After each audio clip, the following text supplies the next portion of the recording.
Hola, ¿cómo están? Soy la doctora Susana Barreto y vamos a empezar el módulo renal hablando de la insuficiencia renal aguda. La insuficiencia renal aguda, que significa simplemente pérdida de la función renal en forma abrupta. Lo definimos como una súbita pérdida de función renal con caída del filtrado glomerular y también un síndrome urémico. Hay acidosis metabólica y desbalance hidroelectrolítico. Sobre todo es reversible. También se lo define como creatinina mayor de 2 miligramos por decilitro en un paciente que tenía anteriormente creatinina normal o el doble de la creatinina basal cuando es un paciente que ya estaba en insuficiencia renal crónica. Desde el punto de vista fisiopatológico y más bien clínico, lo catalogamos como una ira a diuresis conservada cuando tengo mayor de 400 mililitros por 24 horas de orina, ira oligoanúrica cuando esa orina está entre 100 y 400 mililitros por 24 horas y anúrica cuando es menos de 100 mililitros por 24 horas. Esta clasificación tiene una importancia debido a factores de tratamiento y también de pronóstico. Las iras que tienen a volumen conservado, como decimos cuando es mayor de 400 mililitros por minuto, tienen mejor evolución que las anúricas. Y además podemos darle la hidratación y el líquido no está reducida en el tratamiento y eso es muy importante. En general, desde el punto de vista fisiopatológico, vamos a clasificar a las iras en ira prerrenal, ira renal, ira posrenal, que habla más bien de dónde está la causa de la insuficiencia renal. Prerrenal, como su nombre lo indica, son causas antes del riñón. Renal significa que la lesión que inició la insuficiencia renal se encuentra en el riñón y posrenal que se encuentra después del riñón en las vías excretoras.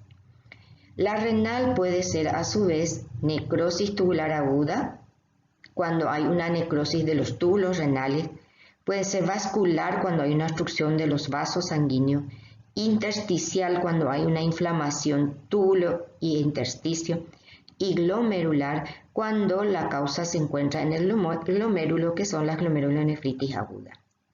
Esta necrosis tubular aguda, a su vez, vamos a tener una tóxica cuando son sustancias tóxicas como antibióticos o toxinas de algunos animales que lo producen, o isquémica cuando lo que lo produce es una disminución del flujo sanguíneo renal.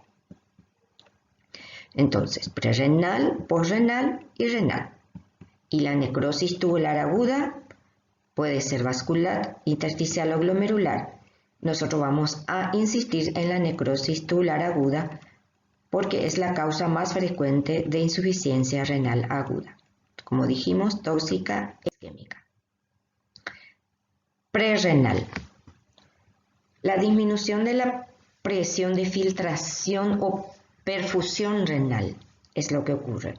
¿En qué casos? Nosotros ya vimos cómo la hipovolemia disminuye el flujo sanguíneo renal, por lo cual vamos a tener disminución del flujo sanguíneo. La falla cardíaca, al disminuir el gasto cardíaco, el flujo sanguíneo renal también baja. En caso de vasodilatación que nos lleva en la sepsis, que nos llevan a una hipoperfusión también por shock séptico, entonces disminución del volumen efectivo circulante. Los AINES, que son los antiinflamatorios antiesteroideos, que producen una insuficiencia prerrenal por disminuir las prostaglandinas. Ciertas drogas vasoconstrictoras, los contrastes, la ciclosporina, la fosforiacina B, que son medicamentos que usamos normalmente, también me produce una vasoconstricción y esto hace que disminuya el flujo sanguíneo renal. O pérdida de la autorregulación que tenemos cuando usamos medicamentos como la IECA, que inhibe la enzima convertidora de angiotensina 2 y entonces no hay antiangiotensina 2 y la regulación a nivel renal se altera. Vamos a ver en primer lugar cómo la hipovolemia. Hablamos específicamente de disminución del contenido de sangre. La causa de hipovolemia pueden ser varias, ¿verdad? Puede ser causa de sangrado, puede ser una causa de deshidratación, como la gastroenteritis, los vómitos, etc. Esta disminución de líquido intravascular evidentemente va a disminuir la tensión arterial. Pero otra causa que me produce disminución del flujo sanguíneo renal es el bajo gasto cardíaco. Este bajo gasto cardíaco significa que hay un problema a nivel del corazón en el cual la fracción de eyección del ventrículo izquierdo es insuficiente. En el caso de y esto evidencia, vamos a decir, el gasto cardíaco disminuido. No es que hay un déficit de contenido, pero hay un mal manejo de contenido y este líquido se queda todo o en el pulmón, en el caso del ventrículo izquierdo, o en las venas cavas, en el caso de una insuficiencia derecha. Cualquiera de las dos causas, la hipovolemia y el bajo gasto cardíaco, suelen darnos una disminución de la presión arterial. Esto va a llevarnos a una disminución de la presión intraglomerular y el cese de la filtración glomerular. La tercera causa que solemos ver es la vasodilatación de todo nuestro sistema vascular, a lo que le llamamos aumento del continente, que de todos modos también disminuye la tensión arterial. Y todas estas causas, la hipovolemia, el bajo gasto cardíaco o la vasodilatación, va a producirnos entonces una disminución de la presión glomerular, disminución de la presión hidrostática intraglomerular, va a disminuir nuestro filtrado y me va a dar un fracaso renal agudo. Pero en ninguna de estas causas el riñón está lesionado.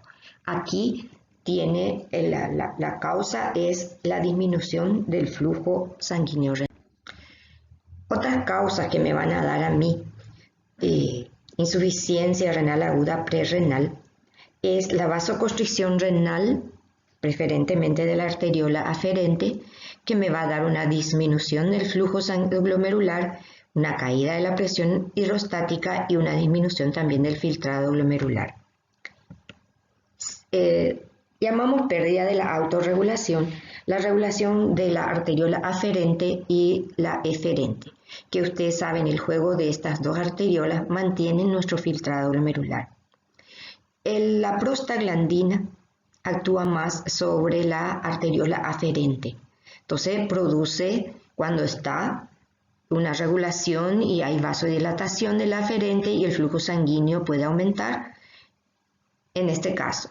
Pero cuando nosotros usamos un antiinflamatorio, antiinflamatorio no esteroideos, como son el ibuprofeno o el diclofenac, etc., me va a inhibir la prostaglandina y al inhibirme la prostaglandina no tengo el efecto vasodilatador de esta prostaglandina y tengo una vasoconstricción reactiva. Luego, la angiotensina 2 sabemos que actúa más en el cierre de la arteriola eferente. Esta angiotensina 2 está inhibida por la IECA o la ARA2, que son antirreceptor de la angiotensina 2, y esto va a hacer que se dilate la eferente y ambas situaciones van a producir caída de, digamos que la presión hidrostática, lo que va a disminuir entonces el flujo glomerular.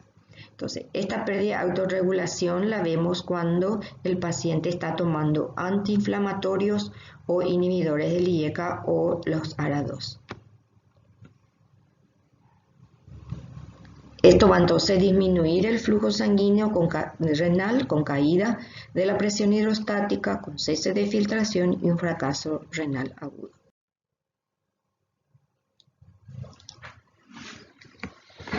Hay que diferenciar qué es lo que sucede cuando tenemos un estado oligúrico. Un estado oligúrico significa que el paciente está orinando poco. Y en los fracasos renales agudos, como hay una hipovolemia o una disminución del flujo sanguíneo renal, tenemos una estimulación de nuestro sistema renina-angiotensina-aldosterona. Y esto va a producir reabsorción de sodio y agua a nivel renal. Y como sucede, como nos recordamos al estudiar volumen, esto va a producir que yo elimine menos sodios para retener todo el sodio posible y esto me pueda entonces aumentar mi volumen. Esto va a hacer que el sodio urinario que yo voy a medir sea menos de 20 miliequivalentes por litro o menos de 10. Está disminuido y se evidencia por la fracción de excreción de sodio. Esta fracción de excreción de sodio que les expliqué en el anterior video, cuando hablamos de cómo ver nuestra función renal, nos indica qué cantidad de sodio filtrado es reabsorbido. Esta cantidad de sodio filtrado nos va a dar, haciendo la fórmula, de sodio urinario, creatinina sérica, sodio sérico y creatinina urinaria. Y si es mayor del 1% o menos de 1% lo que se reabsorbe. Si es menos de 1% quiere decir que reabsorbo demasiado sodio, en el caso de la prerrenal. Y si no reabsorbo, vamos a ver, es en el caso de la renal. La osmolaridad urinaria en el caso de la prerrenal está elevada. ¿Por qué? Porque el riñón reabsorbe mucho líquido para tratar de compensar esa hipovolemia o ese hipoflujo renal. Igual que la densidad urinaria. La densidad urinaria es, digamos, similar a lo que es la osmolaridad urinaria, pero usamos menos esto, si bien es más fácil de medir la densidad urinaria, porque influyen en esta densidad urinaria otras sustancias como la albúmina, la urea, etc. Entonces tomamos como referencia la osmolaridad urinaria. Y como es un estado de deshidratación, normalmente en estos pacientes hay más urea que creatinina, es decir, el aumento de urea es mayor que el de la creatinina. Muy bien. Entonces, ahora veamos lo que es la insuficiencia renal aguda de causa renal. Aquí tenemos la insuficiencia renal aguda con lesión de los túbulos renales, que es la necrosis tubular aguda, la vascular, que es una obstrucción vascular, la intersticial, que es inflamación del intersticio, y la glomerular, que es inflamación de los glomérulos, que vamos a ver en otras, en otra parte del módulo. Vamos a insistir en lo que es la necrosis tubular aguda, que es la causa más frecuente de insuficiencia renal aguda. Esta insuficiencia renal aguda puede deberse a isquemia, es decir, falta de oxígeno en la médula renal, o alguna nefrotoxina, alguna sustancia que lesiona específicamente estos túbulos. En este caso hay el daño tubular, normalmente del túbulo contorneado proximal y del asa ascendente de Henle, que son túbulos que son muy activos desde el punto de vista de regulación de líquidos y electrolitos. Cuando hay un daño tubular, lo primero que pensamos es ¿por qué hay una disminución del filtrado glomerular si mis túbulos son los que están lesionados? Entonces, puede haber, por un lado, un efecto directo de la isquemia y la nefrotoxina para disminuir sobre el glomérulo directamente y disminuye el filtrado. Pero la mayoría de las veces lo que ocurre es que al producirse un daño tubular, ocurren algunas reacciones propias por la lesión.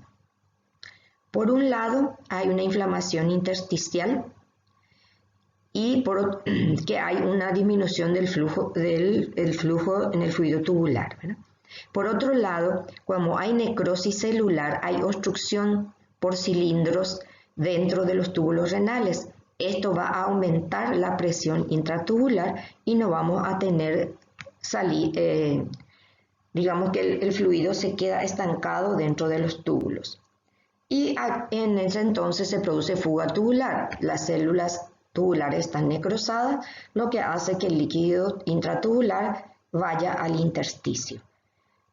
Y por último, también hay una vasoconstricción importante de todo el sistema vascular, mediadas por estas renina, angiotensina, la endotelina, etcétera, por disminución del óxido nítrico, que no pueden actuar en el túbulo renal porque están necrosadas para producir reabsorción de sodio y agua, pero pueden producir vasoconstricción a nivel de las arteriolas prerrenales y posrenales.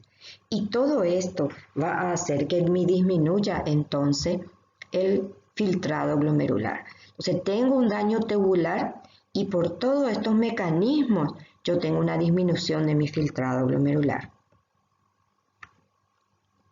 Entonces, resumiendo, hay una isquemia con nefrotoxina que produce el daño tubular, eso produce vasoconstricción y toda obstrucción de cilindros, fuga tubular, inflamación, y todo esto nos va a llevar a la disminución del filtrado glomerular y esto me va a producir la oliguria, que es lo que yo veo en mi paciente.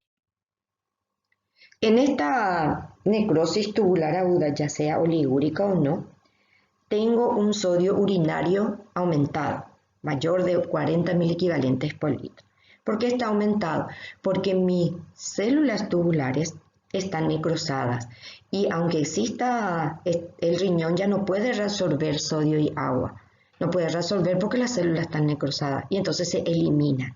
Entonces se elimina a nivel de la orina. Eso me da una fracción de eyección de sodio aumentado, mayor del 1% según nuestra fórmula. Y la osmolaridad urinaria está disminuida.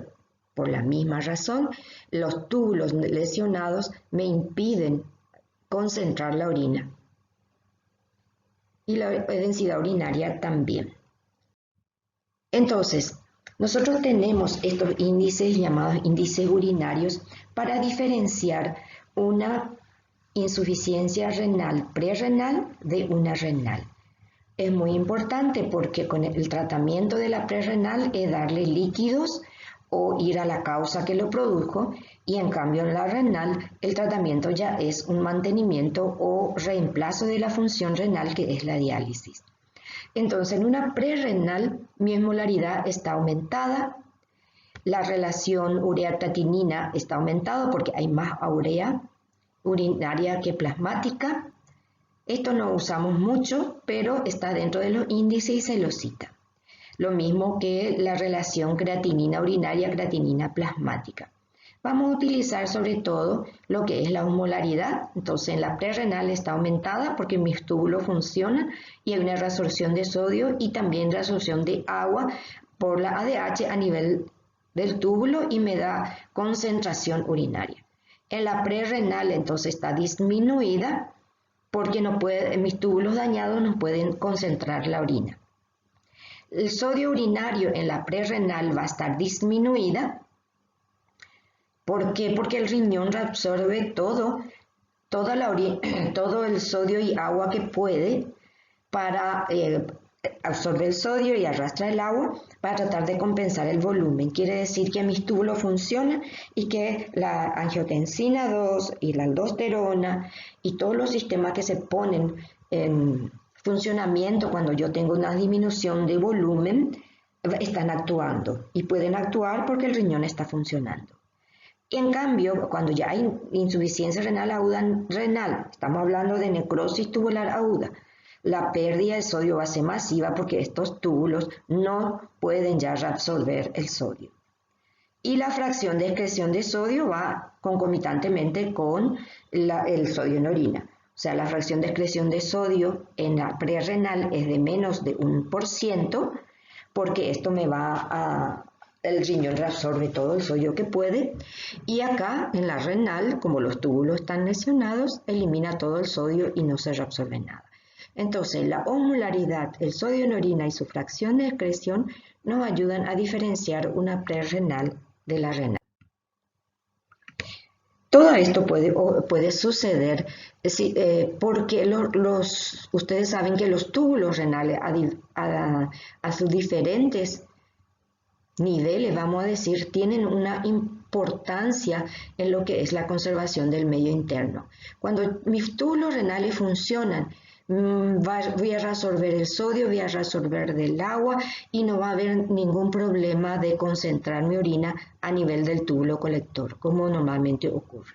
Cuando mis células están necrosadas, ninguno de este túbulo va a poder producir sus funciones. Normalmente la isquémica produce lesión del túbulo contorneado proximal y también del ascendente, del asa en el ascendente. En cambio, las tóxicas suelen producir de la distal, pero eso desde el punto de vista anatomopatológico y nosotros no nos podemos dar cuenta de eso. Bien, entonces la ira parenquimatosa, la que llamamos necrosis tubular aguda, tiene diferentes etiologías. La isquémica, en ella entran todas las causas que vimos en la prerrenal, es decir, la hipovolemia por sangrado, por deshidratación, una insuficiencia cardíaca con gases cardíacos disminuidos. Si estas causas no son mejoradas, no son tratadas a tiempo, estos van a progresar a una insuficiencia renal, vamos a decir. Eran prerrenal, pero si no se la trata con rapidez, se vuelven renal. La tóxica. Hay varias, vamos a citar simplemente algunas. Las endógenas, por ejemplo, la hemoglobina, la metahemoglobina, la bilirrubina, son pigmentos que pueden depositarse dentro de los túbulos y producir, y son tóxicas para las células tubulares y producen necrosis de las células tubulares. Las exógenas, cuando nosotros usamos antibióticos que me producen lesión tubular o algunas otras sustancias como el plomo, el etilenglicol, etc. Están también las inmunoalérgicas, aquellas que por diferentes medicamentos, o infecciosas como el virus del Anta, la leptospirosis, etc. Las más frecuentes suelen ser las isquémicas y las tóxicas. La que produce necrosis tubular aguda de origen isquémico, están los traumatismos, que es el politraumatismo con lesión importante de tejido muscular y también hemorragias, la deshidratación y la sepsis. También los cuadros quirúrgicos, las anestesias y en obstetricia los partos y abortos. Todo esto en realidad nos dan hipotensión y shock. El shock significa disminución de perfusión de los tejidos y la médula renal, que es donde están los túbulos renales, es muy sensible al déficit de oxígeno. Tenemos dos formas principales. La forma oligúrica quiere decir que tengo una diuresis menor de 100 mililitros por 24 horas y la forma oligúrica cuando tengo mayor de 100. También algunos autores ponen aquí la poliúrica cuando la cantidad de orina que se rejunta en 24 horas es de mayor de 400 mililitros por 24 horas. Desde el punto de vista anatomopatológico, si hacemos una biopsia, que no es común que se haga, pero en algunas situaciones es indispensable, vemos que hay infiltración inflamatoria y mis células tubulares están todas necrosadas. Normalmente se ven aquí las mitosis, que es ya el intento de reparación de estas células. Desde el punto de vista clínico, nosotros podemos clasificarla a las necrosis tubular aguda en 3 fases. Algunos hacen 4, ¿verdad? Pero vamos a dejarla en 3 fases. la fase de inicio, que es un periodo durante el cual el paciente es expuesto a la agresión, ya sea el politraumatismo, ya sea que una intoxicación por algún metal o una hemoglobinuria por algún problema secundario. Esta fase de inicio, que es lo que produce la fase isquémica, disminuye el flujo o la fase tóxica en algunos casos, duran unos 1 a 3 días. Es el momento en el cual hay la isquemia y necrosis celular.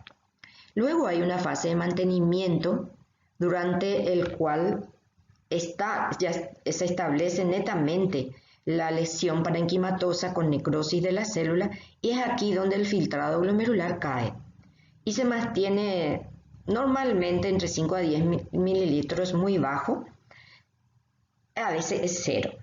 La fase de recuperación es cuando aparece nuevamente la diuresis pasando un periodo de oliguria, luego poliuria y después se restablece normalmente.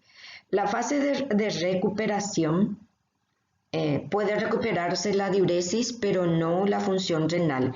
Pero esto depende de cada causa y también de la causa por la cual se tuvo la necrosis tubular aguda. Normalmente el 90% de los casos se resuelven en 4 semanas. Es decir, a las 4 semanas las células tubulares se han regenerado y el túbulo vuelve a tener la función que tenía. Aunque también se han visto casos que 3 meses dura la recuperación de estos pacientes, de la función renal completa de estos pacientes. Entonces, desde el punto de vista clínico, tenemos la fase de inicio, la fase de mantenimiento y la fase de recuperación.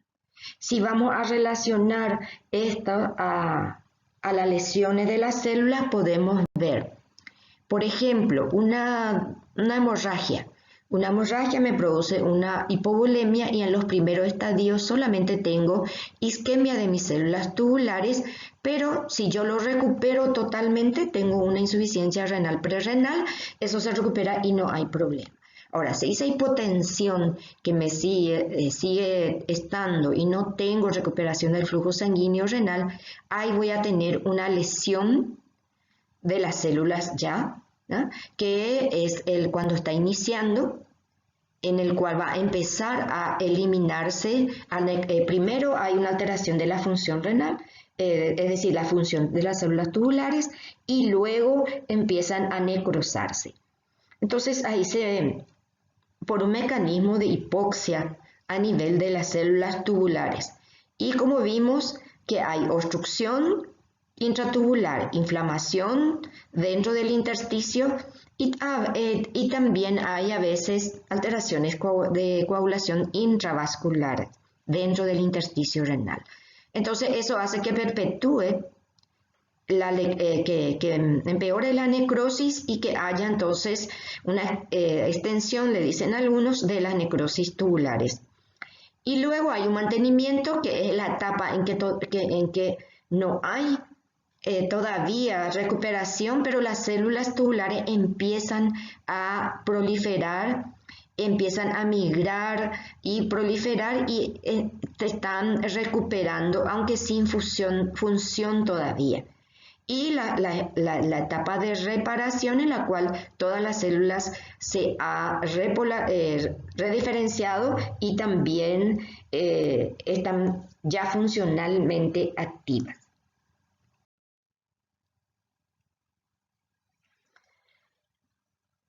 La otra causa, como vimos, era la ira obstructiva. La ira obstructiva, que significa que hay una obstrucción a nivel del conducto excretor. Esta obstrucción puede estar a nivel de pelvis renal, a nivel del uréter o a nivel de la desembocadura del uréter, puede estar a nivel de la vejiga o a nivel de la próstata en el varón o también ciertas patologías uterinas en la mujer. Los más frecuentes son la obstrucción prostática en el sexo masculino y el neo de cuello uterino, todavía en nuestro país es muy frecuente en el caso femenino. Entonces, esta obstrucción puede estar también a nivel del uréter, pero si yo tengo obstrucción a nivel del uréter, o son los cálculos o algún tumor, debe ser uréteres bilaterales, es decir, tiene que ser a los dos lados de mi uréter para que me produzca una insuficiencia renal. Porque si no voy a tener obstrucción de un lado, pero el otro riñón va a funcionar bien y va a sostener, digamos, el filtrado glomerular y la creatinina no va a estar alterada porque vivimos bien con un solo riñón. Ahora, si es el paciente tiene un único uréter o esta lesión del uréter es bilateral, entonces sí me va a dar una insuficiencia renal. La alteración del cuello de la vejiga, como son la próstata o también las vejigas neurogénicas, van a producir una posrenal total, así como alteraciones de la uretra. Podemos resumir cuáles son las causas de las lesiones posrenales o lesiones obstructivas de la siguiente manera.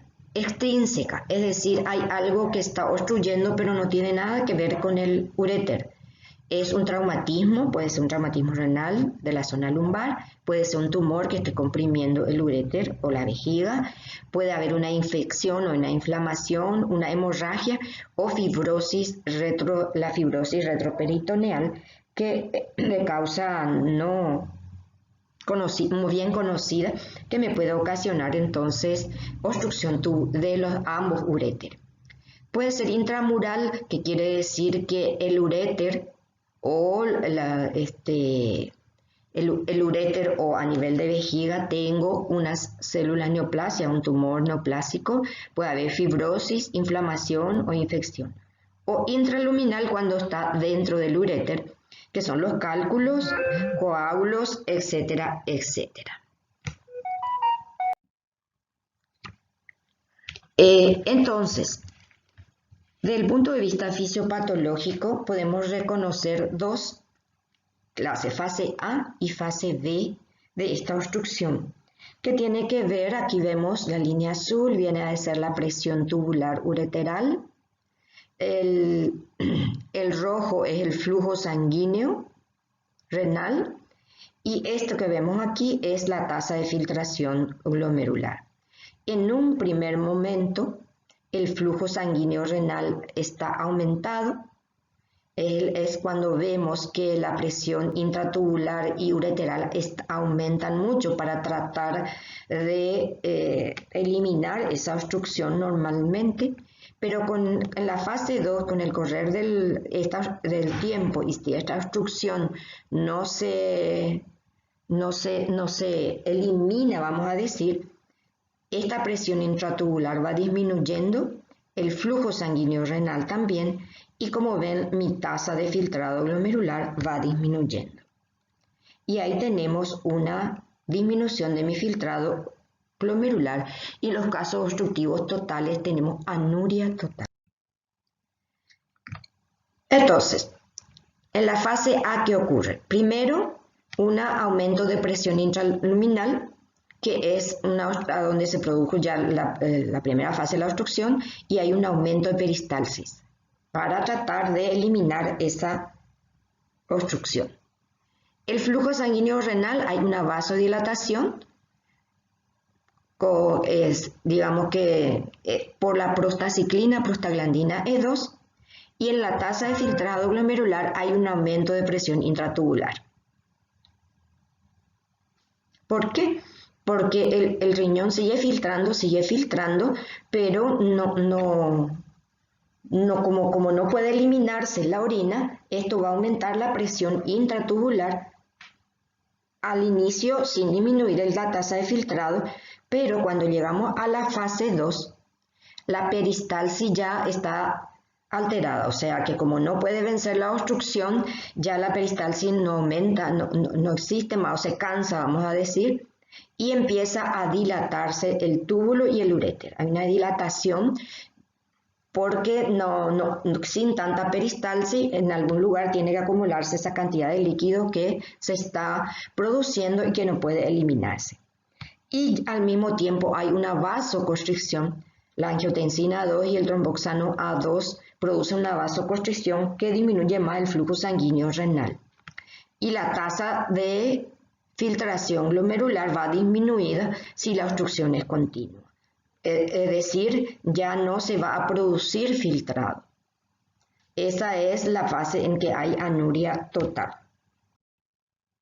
Vean ustedes cómo se ve un uréter y una pelvis dilatada. Este es un riñón normal y esto es una hidronefrosis. Ustedes ven que aquí todo esto que se ve negro es la pelvis renal muy dilatada. Esto significa que hay una obstrucción por debajo de la pelvis, fuera del riñón, que generalmente es el uréter o la vejiga. Bien, vamos a ver una pequeña historia clínica para luego en la clase profundizar en el tema.